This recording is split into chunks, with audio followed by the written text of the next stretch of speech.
हरे कृष्णा। सही भक्तों का स्वागत है आज की भगवत गीता क्लास में। हम मंगलाचरण करते हैं पहले।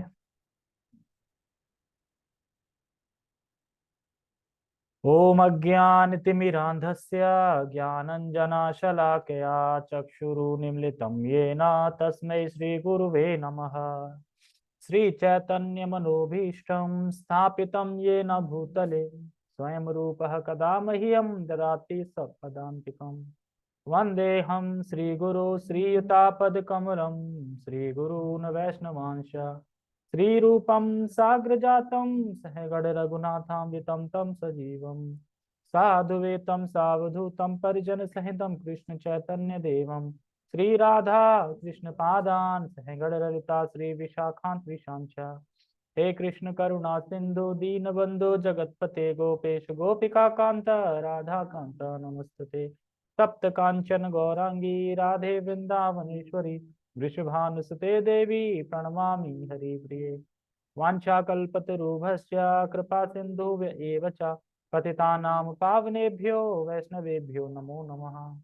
जय श्री कृष्णा चैतन्य प्रभु नित्यानंद श्री अद्वैत गदाधर श्रीवासादि गौर भक्तवृंद। हरे कृष्णा कृष्णा कृष्णा हरे हरे हरे राम राम राम हरे हरे। रामाय रामभद्राय रामचंद्राय वेदसे रघुनाथाय नाथाय सीताया पते नमः। नमः विष्णुपादाय कृष्णपृष्ठाय भूतले श्रीमते भक्तिवेदांता स्वामिनि इति नामिने। नमस्ते सारस्वते देवे गौरवाणी प्रचारिणे निर्विशेष शून्यवादी पाश्चात्य देश तारिणे। हरे कृष्णा के हम शुरू करते हैं। ठीक है, सबको दिखाई दे रहा होगा श्लोक। तो भगवत गीता यथारूप अध्याय 10 श्लोक क्रमांक 28। तो अभी जो जो विषय चल रहा है कि भगवान अपनी विभूतियों का वर्णन कर रहे हैं, अर्जुन को बता रहे हैं कि कैसे वो इस जगत में रह के इन वस्तुओं को देख के मेरा स्मरण कर सकते हैं। तो आज फिर चार चीजों के बारे में बताएंगे, चार विभूतियों के बारे में आज भी बताएंगे भगवान। ठीक है, ओके। पहले श्लोक का उच्चारण करते हैं। आयुधानामहं व्रजम, सॉरी, आयुधानामहं वज्रम धेनुनामास्मि कामुधुक् प्रजनश्चास्मि कंदर्पः सर्पाणामास्मि वासुकिः। आयुधानामहं वज्रम धेनुनामास्मि कामुधुक् प्रजनश्चास्मि कंदर्पः सर्पाणामस्मि वासुकी।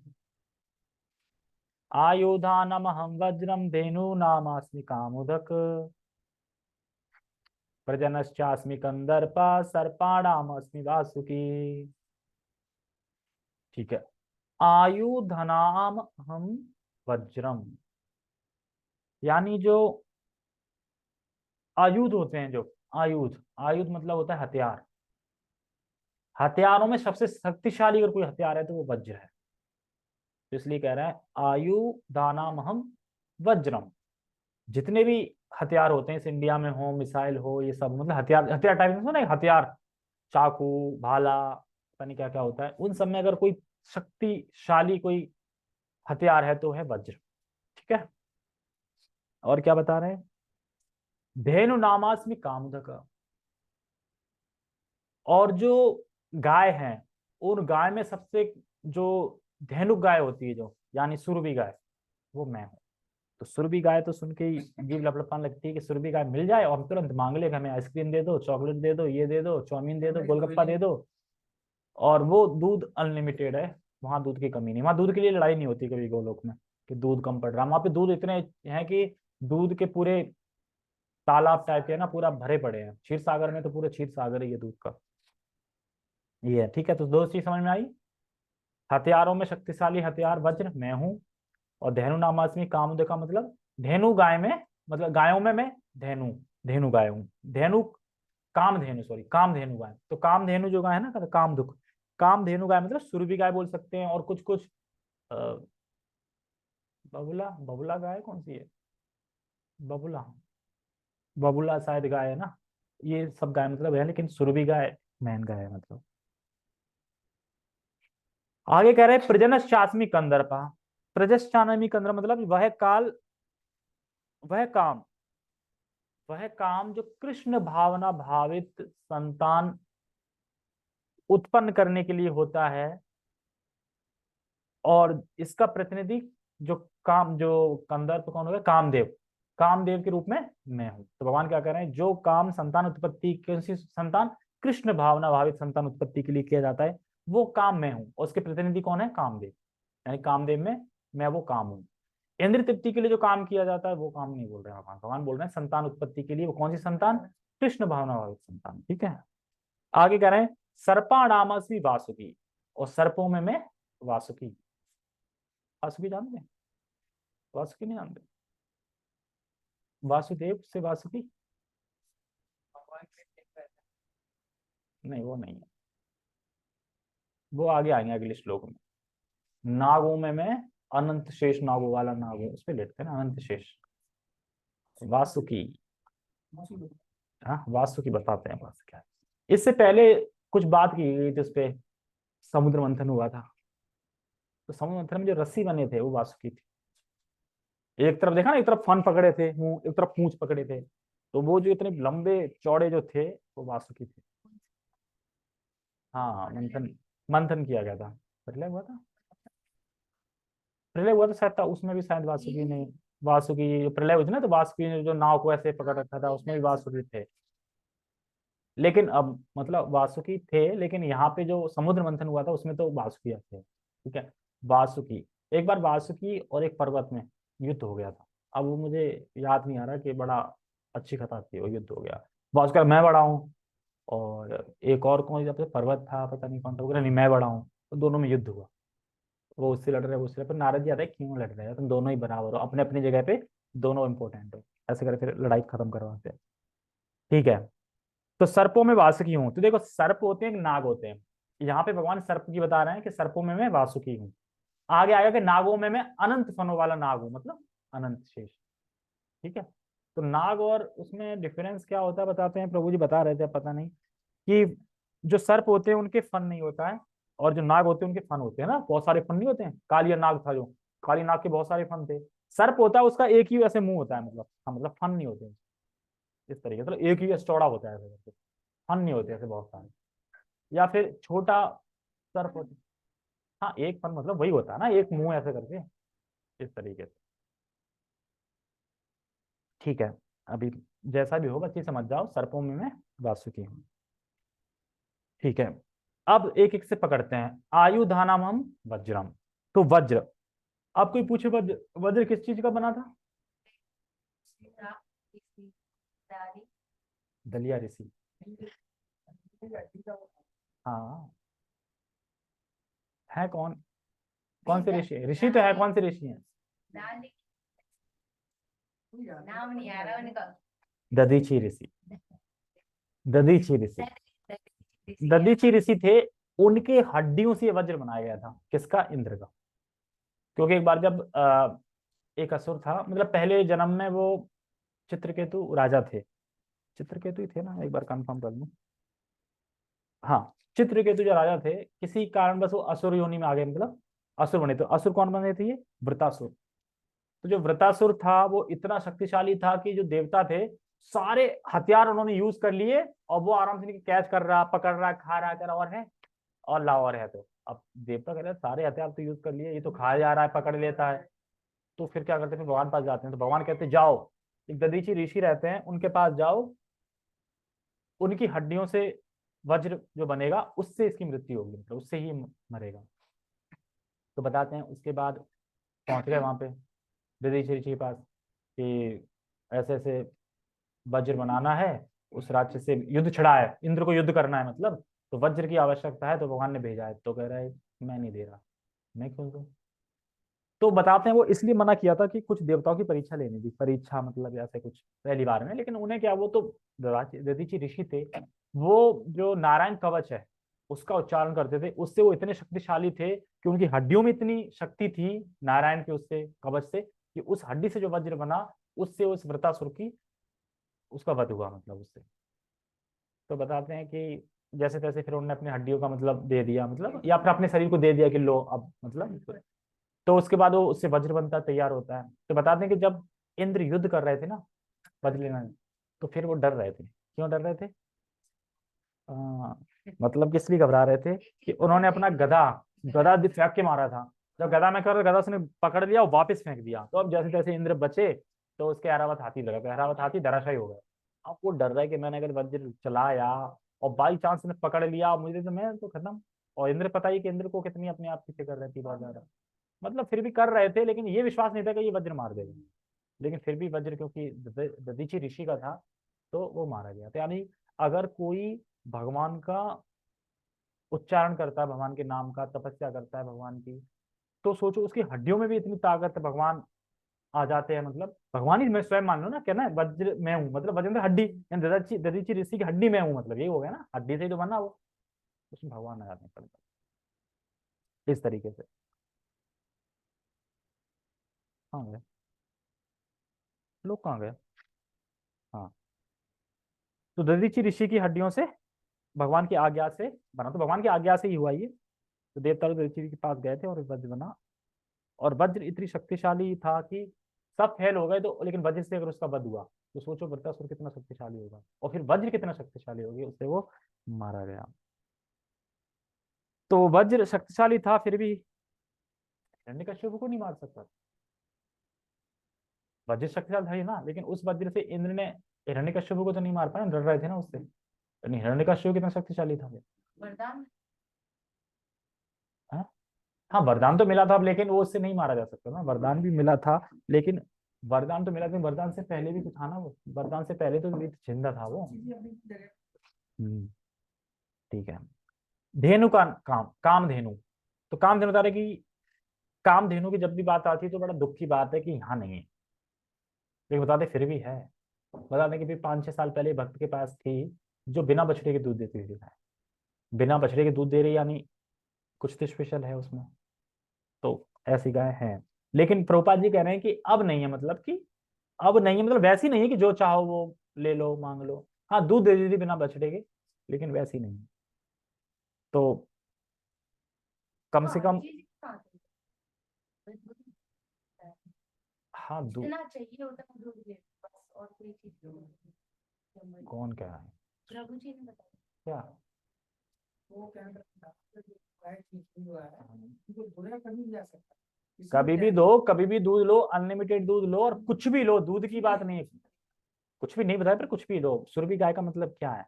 सुरभि गाय मतलब ये तुमने वो सुनी होगी ना, टीवी पे जो आता था, जिसमें वो थे परशुराम, परशुराम पिताजी की थी ना। तो क्या वो उन्हें खाना नहीं देती प्लेट? तो फिर वही है, वो उनने बोला नहीं, उनने खाली दूध बताया। मेन मतलब दूध होगा। गाय से हम क्या समझेंगे?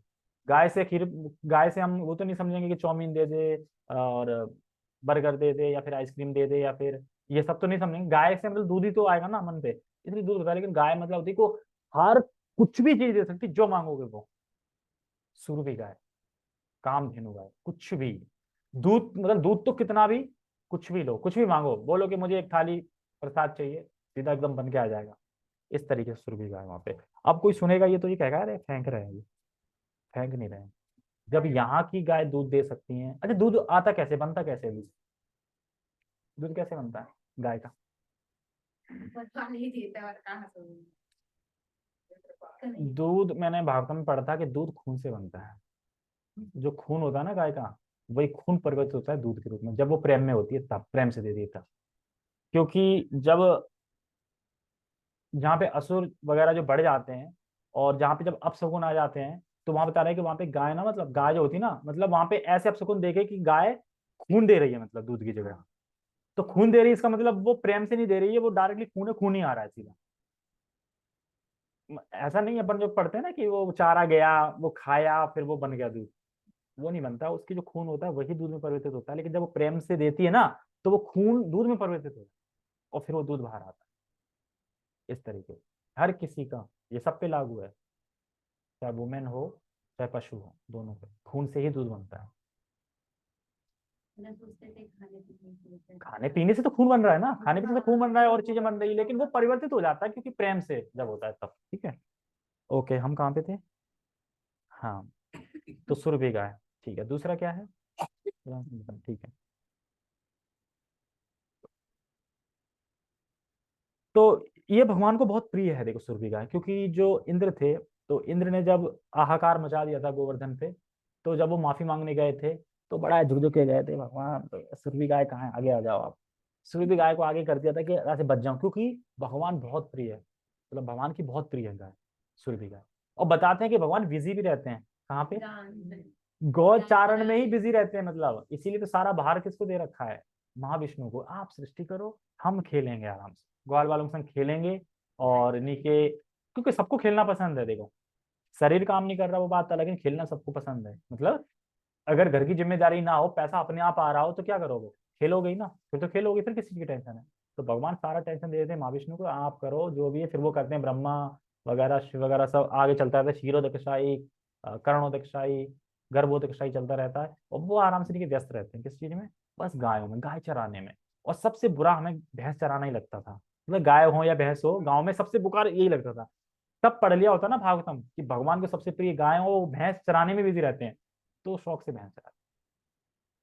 यानी आज में जो गाय कोई चरा रहा है, अगर मान लो गांव में कहीं पे भी उसका मन भी लग रहा है, तो समझो कुछ ना कुछ तो कनेक्शन है, कि वो जो कृष्ण को पसंद है वही वो कर रहा है। वो गाय की सेवा करिए, गाय को चरा है, तो जाहिर सी बात है। तो ये यहाँ पे कह रहे हैं, सुर भी गाय भगवान को बहुत प्रिय है।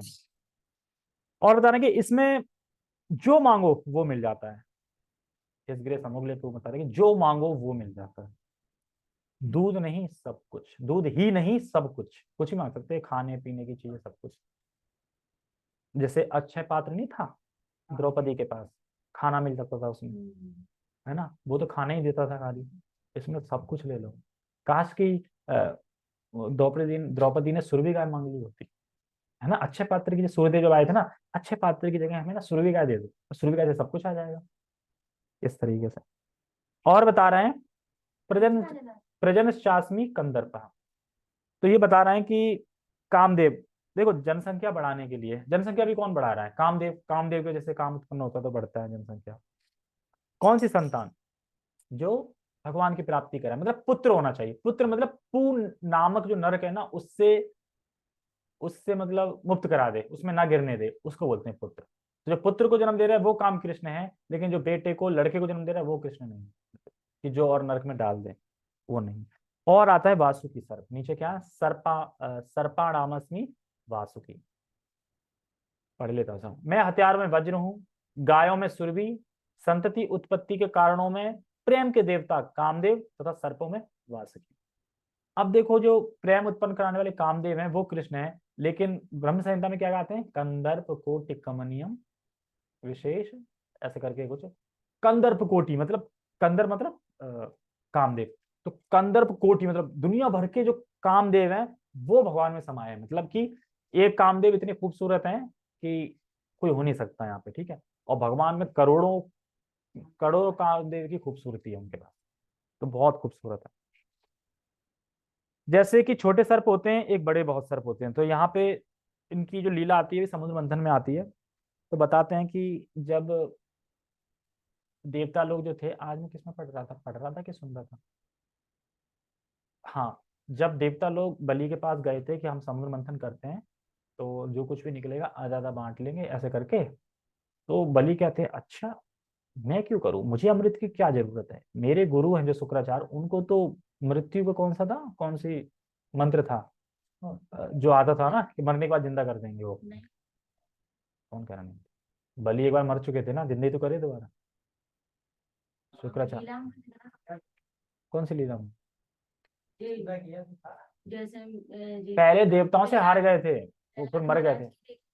हाँ, तो प्रहलाद महाराज जैसे सती छोटी छोटी बन गई असुरों की, तो बोल रहे कि देखो जिंदा करेंगे, तो जो कर हमारे विष्णु करेंगे जिंदा, देखो।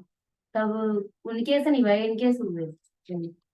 मतलब शुक्राचार्य के पास मृत संजीवनी ही विद्या, जिसको एक कचक कचक नाम था, पता नहीं क्या था, जो बृहस्पति के कोई रिलेशन में थे, तो उन्हें वो चोरी चुपके से भेजते कि जाओ तुम भी सीख के आओ। कच्छ कच्छ कच्छ नाम था, कच्छ, कच्छ नाम से। तो पता चलता है कि वो जो उनकी देवयानी जो बेटी थी ना शुक्राचार्य की, उनसे प्रेम रेम हो जाता है, शादी वादी हो जाती है वहीं पे। और लेकिन वो सिखाते नहीं है, मतलब वो खूब सीखने की कोशिश करते हैं, सिखाते नहीं है। और एंड पे आके सिखा भी देते हैं, तो फिर उसके बाद पता नहीं कुछ होता है, मतलब कि फिर भूल जाते हैं, इतनी सारा उनका मतलब चला जाता है, फिर श्राप मिल जाता है उन्हें कि तुमने ना ऐसा किया है, तुम ये बनोगे, फिर शायद वही आगे चल के वो जो आता है ना, अ, कौन से, किसके पुत्र में? शुक्लाचार्य। शुक्राचार्य के पुत्र जिंदा नहीं हुए थे। अब पता नहीं किसमें, तो आती किस जो अ, मृत संजीवनी विद्या थी उनको आती थी, जो कच्छ थे वो आगे चल बताते, जो है ना जो अजामिल, अजामिल बनते जो देवयानी थी ना, वो उसका वो कारण बनती है ऐसे करके। अब पता नहीं, मैं करेक्ट नहीं हूँ कि यही है कि वो है, लेकिन ऐसी ही कुछ स्टोरी है इनके पीछे। कच्छ कच्छ जाते हैं, मतलब देवता लोग भेजते हैं जाओ और वो सीखो। अब दामाद बन जाते हैं फिर भी नहीं सिखाते हैं, फिर भी जैसे तैसे पता नहीं सिखा देते हैं। तो पता नहीं क्या क्या कैसे, मुझे भूल रहा हूँ, बहुत पहले सुनी थी मैंने कथा इसकी, अच्छी कथा है, कच्छ, कच्छ नाम था, कच्छ नाम के जाते थे। तो बस हमें यहाँ पे ये समझना है कि जो वासुकी थे, तो मैं वासुकी कथा पे सुना रहा था ना, तो जब बलि बोलते हैं कि हमें क्या जरूरत है, हमारे गुरु को तो आती है ना मृत संजीवनी विद्या, तो इंद्र अपनी बुद्धि लगाते हैं, बुद्धि कहते हैं कि चलो ठीक है, मान लो कि मर गए जिंदा हो गए, मर गए जिंदा हो गए, लेकिन आपके गुरु मर गए तो फिर कौन जिंदा करेगा?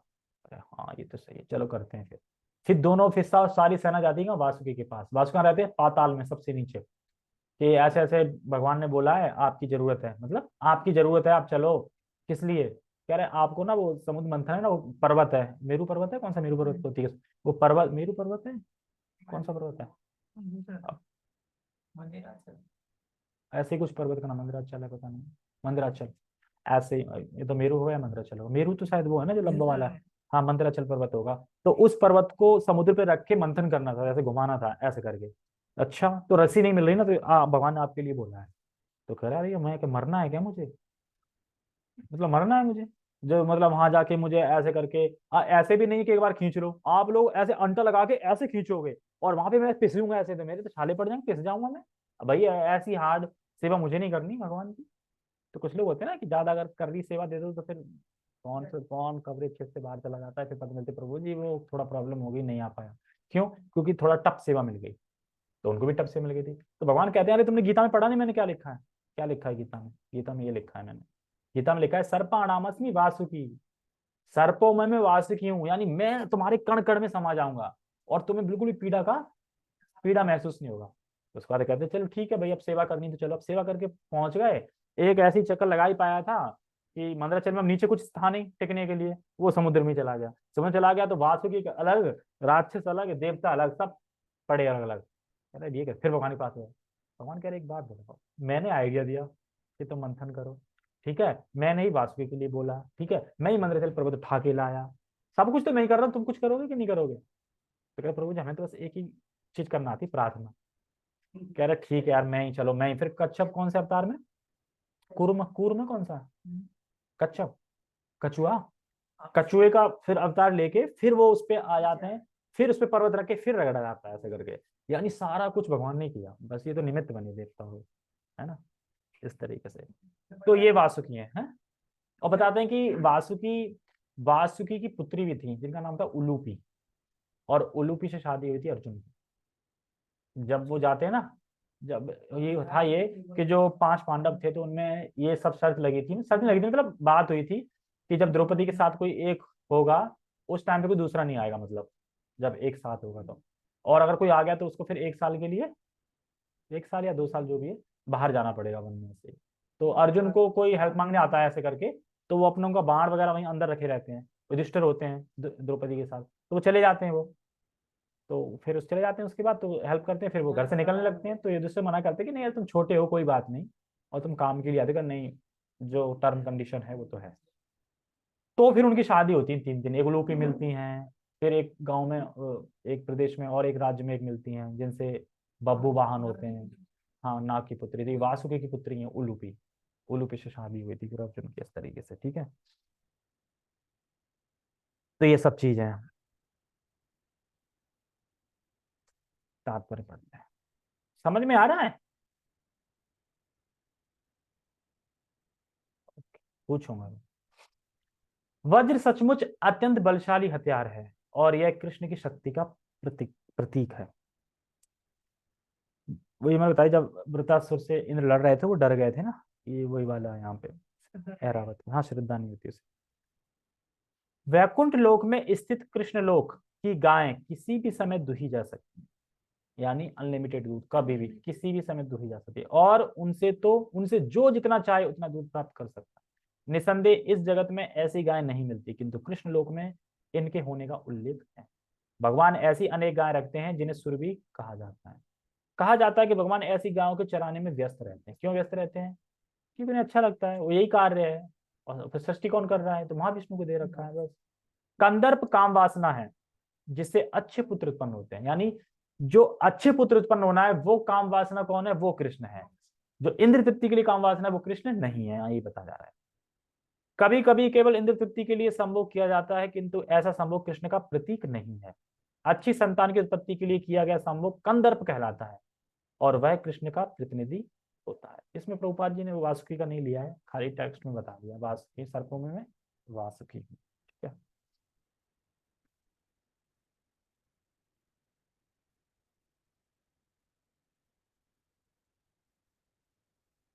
वज्र का तो दिया है। हाँ, वज्र का तो दिया है। हरे कृष्णा। ठीक है, हम वो उससे पढ़ते हैं थोड़ा। कल बताया नहीं, कल वो थोड़ा रह गया था मेरे हिसाब से, है? मतलब कौन से, कहाँ पे खत्म किया था, कौन सा पेज था? क्या 55 या 56? अरे पेज तो 37 से 56। अच्छा, टेक्स्ट 56। 56 तो है भी नहीं इसमें पूरे। 51। टोटल 53 है, दो छोड़े थे बस। बता तो देता कोई कि दो ही पेज रह गए हैं, तो पूरे ही कर लेते। कहाँ पे थे, किसी को याद है? हमें सुबह का याद नहीं, कहाँ खाया था। 51 पे थे। एक मिनट में टेक्स्ट पढ़ता हूँ, ये पढ़ा था हमने ये वाला। पर ब्रह्म श्री कृष्ण नित्य ही वहां लीला करने लेते हैं, पढ़ा था नित्य ही मतलब कर रहे हैं, इसीलिए श्रेष्ठ है, ये पढ़ा था ना अपन ने। ठीक है, तो अपन 51 से पढ़ेंगे। 44। 44 कहाँ से आ गया? ये तो पढ़ा था कि नित्य ही लीला कर रहे हैं, ये तो पढ़ा था ना, याद है मुझे। तो 51 पे ही आ गया ना फिर।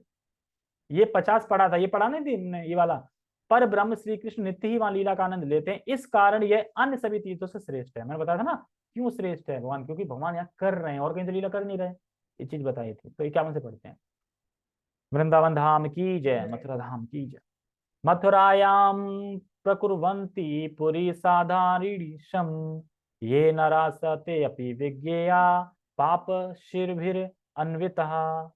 विद्वान होने पर भी जो मनुष्य पाप राशि से युक्त होते हैं वह मथुरा को साधारण नगरी के समान मानते हैं। मान लो कोई बहुत पढ़ा लिखा है, बड़ा चढ़ा है, खूब ज्ञान व्यान है और पाप राशि से युक्त है, बट तो फिर मथुरा को कैसे मानेगा? वो देखेगा अरे तो नॉर्मल है, जैसे सब है वैसे मथुरा, ये तो यही बना रखा है। और कृष्ण तो भगवान है ही नहीं, कृष्ण भगवान तो ऐसे ही स्थापित कर दिए इन लोगों ने। कृष्ण भगवान है वो तो सामान्य मनुष्य थे, सामान्य नहीं मतलब पुरुष थे, अच्छे महापुरुष थे। वो इतने महापुरुष थे कि भगवान ने उनकी शरण ली, भगवान आए उनके अंदर बैठ के फिर गीता बोली। तो ये पाप राशि जिनके पास होती है, बंद कैसे हो गया? कोई बोला नहीं इसलिए बंद हो गया। हैं? क्या हुआ फिर, बंद कैसे हो गया ये दोनों? ओ नेट चला गया। शिट, तभी सब चिपके रह गए, मैं कुछ बोल नहीं रहा।